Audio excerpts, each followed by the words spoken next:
The revelation of Jesus Christ, which God gave him to show his servants things which must shortly take place.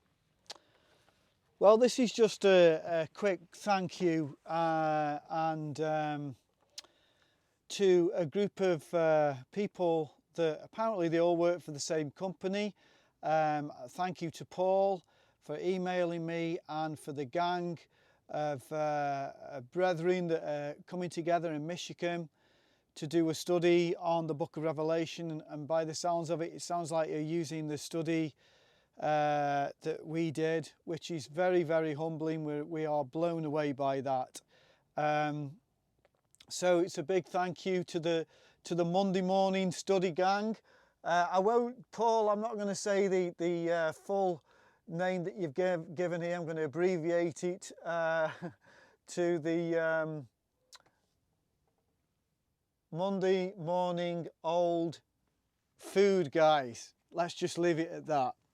So God bless you folks. Paul said that some of you found it very intense. I've got to be honest with you, it is the most intense study I've ever done in my life. I immersed myself in the book of Revelation for about a year, and what you're going through is the sort of fruit of that. I would really like some feedback in particularly in this area. One of the main reasons for doing this study was to put Jesus Christ back in his rightful place within the context of the book of Revelation. And I'm hoping and praying that that's coming across in the study, that in the midst of all the darkness and the schemes of man and the satanic plans and the Illuminati, deep state and all this other stuff, that I'm hoping and praying that it comes over in the study that you're doing, that Jesus Christ is the winner. Jesus wins. He is the King of Kings and the Lord of Lords, and that he is the central focus of the book of Revelation. Can you please give me some feedback on that? Because that was the main motivation for going through it, was to show Jesus really in every chapter, and also in every way possible to preach the gospel even within the context of Revelation. It sounds to me as though you're just about to go on to Revelation 15, and if I'm not mistaken, for the next 2 or 3 weeks you're going to be looking at the wrath of God, and I think even in those chapters there's a real call to people to share the gospel.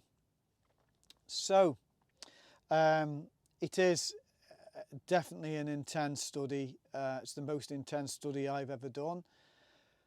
We are currently on a study at the beginning of 2023. We've called it Nowhere to Hide. It's based around Psalm 139. We are going to be looking at the omnipresent God, of whom there is nowhere to hide for anybody, good, evil or indifferent. So if you fancy doing something that's a little bit more encouraging, a little bit more edifying, I think you'll probably find that the course that we're looking at now, Nowhere to Find, kind of balances up the heaviness of the book of Revelation. So for instance, we're going to be looking at Nowhere to Hide. We're going to be going back to Revelation 13, but we're going to be looking at it in the light of the omnipresent God that we clearly see in Psalm 139. And it really helps. Anyway, that's it, folks. We are at Ball Green very humbled and also excited to know that there are people across the pond that are doing the same studies as us. We are a little fellowship in a kind of a village which is part of Stoke-on-Trent, and we never thought the day would come when people would be doing Bible studies across the other side of the world. It's incredible. So God bless you guys.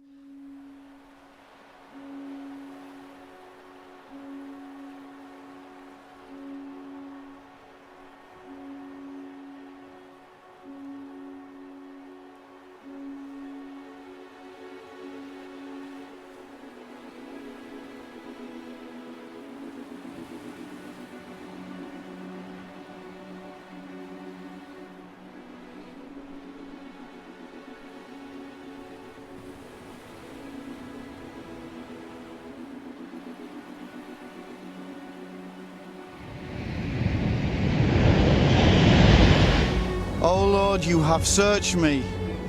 You know my sitting down and my rising up. You understand my thought afar off, You have comprehended my path. and are acquainted with all my ways. For there is not a word on my tongue, but behold, O Lord, you know it altogether. You have hedged me behind and before. And laid your hand upon me. Such knowledge is too wonderful for me. It is high, I cannot attain it. Such knowledge is too wonderful for me. It is high, I cannot attain it. It is high, I cannot attain it. It is high, I cannot attain it. Where can I go from your spirit? Or where can I flee from your presence?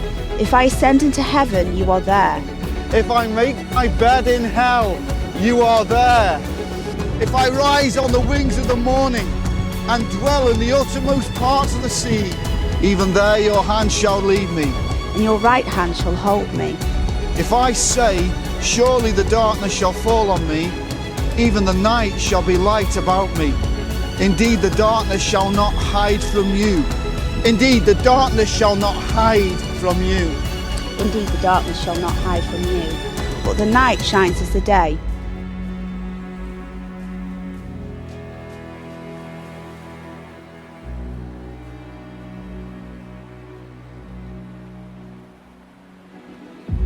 The darkness and the light are both alike to you. You have formed me in my inward parts. For you have formed me in my inward parts. You covered me in my mother's womb. I will praise you, for I am fearfully and wonderfully made. Marvellous are your works, and that my soul knows very well. My frame was not hidden from you when I was made in secret, and skillfully wrought in the lowest parts of the earth. Your eyes saw my substance, being yet unformed. And in your book they are all written, the days fashioned for me, when as yet there were none of them. How precious are your thoughts towards me, O God. How great is the sum of them. If I could count them. Whoa. Whoa. If I should count them, they would be more in number than the sand. And when I awake, I am still with you. Oh, that you would slay the wicked, O God. Oh, that you would slay the wicked, O God. Depart from me, therefore, you bloodthirsty men. Depart from me, therefore, you bloodthirsty men. For they speak against you wickedly. Your enemies take your name in vain. Do I not hate them, O Lord, who hate you? And do I not loathe those who rise up against you? I hate them with perfect hatred. I count them my enemies.